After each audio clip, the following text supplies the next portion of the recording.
আজি আমি এই ভিডিওটোত আলোচনা কৰিম শক্তি দেৱী আদি ভৱানীৰ মহিমাৰ বিষয়ে। শক্তি অবিহনে পৰম ব্ৰহ্ম যে নিশ্চল পদাৰ্থৰ দৰে, সেই কথা আজি আমি বুজিম আদিগুৰু শংকৰাচাৰ্যৰ জীৱনত সংঘটিত হোৱা এটি বাস্তৱ কাহিনীৰ জৰিয়তে। আদিগুৰু শংকৰাচাৰ্য এজন মহান মহাপুৰুষ, যাৰ স্থান ভাৰতবৰ্ষৰ কোনো মহাপুৰুষে লাভ কৰিব নোৱাৰে। খণ্ড খণ্ড অৰ্থাৎ বিভক্ত হৈ থকা সনাতন আধ্যাত্মিক পৰম্পৰাক এক কৰি গৈছিল মাত্ৰ ৩২ বছৰ আয়ুত। ৮ বছৰ বয়সত ৪ বেদৰ অধ্যয়ন সম্পূৰ্ণ কৰিছিল।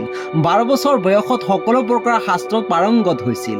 ১৬ বছৰ বয়সত সকলো শাস্ত্ৰৰ ওপৰত সমালোচনা কৰিছিল আৰু বাকী থকা ১৬ বছৰত ভাৰতবৰ্ষক ৪ বাৰ ভ্ৰমণ কৰিছিল।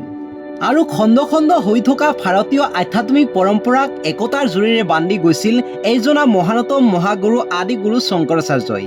তেওঁৰ মৃত্যুৰ পিছত সনাতন আধ্যাত্মিক পৰম্পৰা ধ্বংস যাতে নহয় আৰু বাহিৰা আক্ৰমণৰ পৰা ৰক্ষা কৰিবলৈ দণ্ডী স্বামী আৰু নাগা সাধুৰ গঠন কৰিছিল।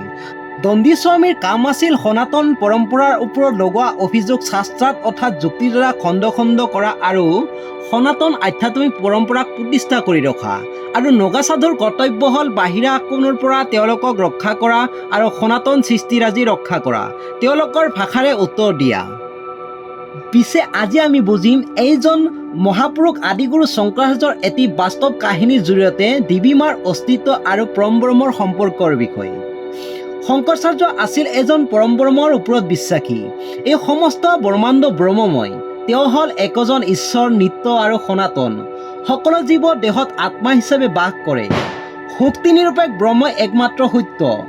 বুদ্ধ আদি কৰি সকলো সিদ্ধান্ত খণ্ড খণ্ড কৰি আদিগুৰু শংকৰাচাৰ্যই এদিন তান্ত্ৰিক শক্তিৰ উপাসকসকলৰ লগত শাস্ত্ৰাত কৰিবলৈ তেওঁলোকৰ সভাত সমাগত হয়। তেওঁলোকক বুজাবলৈ ব্ৰহ্মই একমাত্ৰ সত্য, শক্তি বা মায়া নহয়। জীৱ মাত্ৰ ব্ৰহ্ম, জগত মিথ্যা। কিন্তু শংকৰাচাৰ্যৰ শাস্ত্ৰাত কোনে ধৰিব পাৰে, যাৰ ফলত তান্ত্ৰিকসকলক ক্ৰোধান্বিত হয় আৰু শক্তি দেৱী ৰুষ্ট হৈ পৰে, যাৰ ফলত শক্তিহীনা শংকৰাচাৰ্য ৰোগত আক্ৰান্ত হয়। শক্তিহীনা শংকৰাচাৰ্য অচল হৈ পৰে।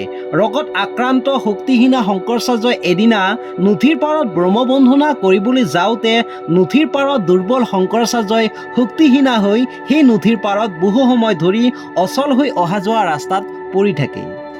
শক্তিহীনা শংকৰাচাৰ্যই বহু সময় পৰি থকাৰ পিছত শুনিবলৈ পায় এজনী স্ত্ৰীৰ ভৰিৰ নুপুৰৰ শব্দ, এখোজ দুখোজকৈ আগবাঢ়ি অহা এক মিঠা নুপুৰৰ শব্দ, আৰু আত্মতৃপ্তি কৰা মিঠা সুৰেৰে ক'লে, হে মুনিবৰ, কৃপা কৰি মোৰ ৰাস্তাৰ পৰা আঁতৰি যোৱা। মই নদীত গা ধুবলৈ যাওঁ। মই এজন ব্ৰাহ্মণৰ ওপৰেৰে যাব নিবিচাৰোঁ। তেতিয়া শংকৰাচাৰ্যৰ দেহত ইমান শক্তি নাছিল যে এবাৰ স্ত্ৰীজনৰ ফালে মূৰ ঘূৰাই চাবলৈ। তেনেতে আকৌ স্ত্ৰীজনীয়ে মাতিলে, মুনিবৰ, অনুগ্ৰহ কৰি আঁতৰি যোৱা। মই গা ধুই ঘৰলৈ যাব লাগিব আৰু সন্তানসমূহক অন্ন প্ৰদান কৰিব আছে।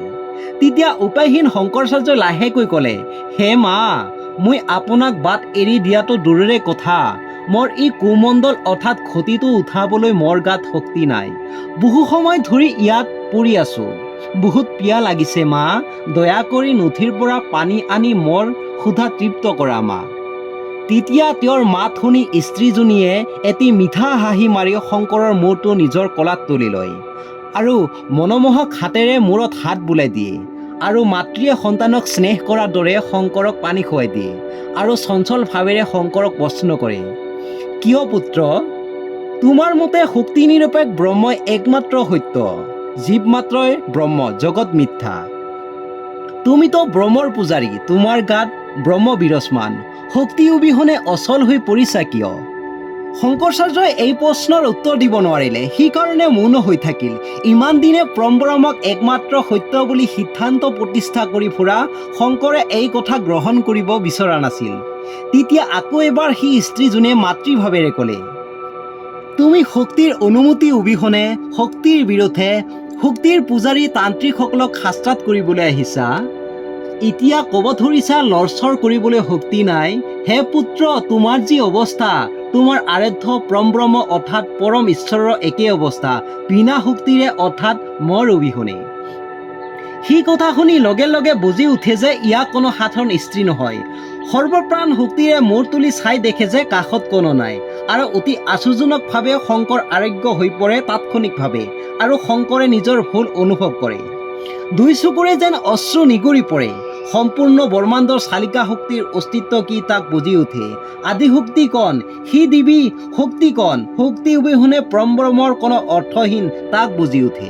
আৰু কিছুদিন পিছতে অন্নপূৰ্ণা মন্দিৰলৈ যায় এটি সুন্দৰ শ্লোক ৰচনা কৰে শংকৰে। শিৱ শক্তিয়ায়ুক্তম ইয়াদি ভৱতি শক্তি প্ৰভুক্তম নাছে দেৱ দেৱনা খলকুশলম স্পন্দিতুমাপে।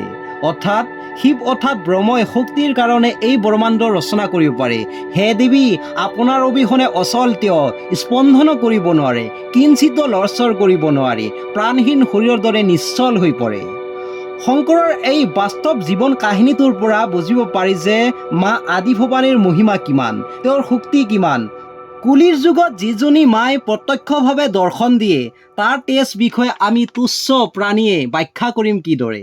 কিন্তু আমি মহাভাগ্যৱান, বিশ্বৰ আটাইতকৈ শক্তিশালী জাগ্ৰত দেৱীৰ শক্তিপীঠ মা কামাখ্যাৰ ৰাজ্যত আমি বাস কৰোঁ। ভাৰতবৰ্ষৰ তুলনাত অসমৰ নামনি অসমৰ গাঁৱে গাঁৱে প্ৰাচীনতকৈ প্ৰাচীনতম থান মন্দিৰ বিদ্যমান। আনকি অসমৰ ভূমিপুত্ৰ জনজাতিসমূহ শিৱ শক্তিৰ উপাসক। জনজাতিসমূহৰ মাজত বড়ি আই, বনবাসী, কেঁচাই খাতি, বাইশ দেৱী, ঠাকুৰাণী নামে পূজিতা এই দেৱী। ভিডিঅ'টো কেনেকুৱা পালে কমেণ্ট কৰি জনাবলৈ নাপাহৰিব, লাইক কৰিব, শ্বেয়াৰ কৰিব আৰু বেল আইকনটো ক্লিক কৰিব। আৰু আমাৰ ফেচবুক পেজটো ফ'ল' কৰিবলৈ নাপাহৰিব। ভিডিঅ'টোত অজানিতে কিবা ভুল ভ্ৰান্তি হ'লে ক্ষমা কৰি দিব। শেষত জয় আই ভগৱতী, জয় মা কামাখ্যা, জয় আই অসম।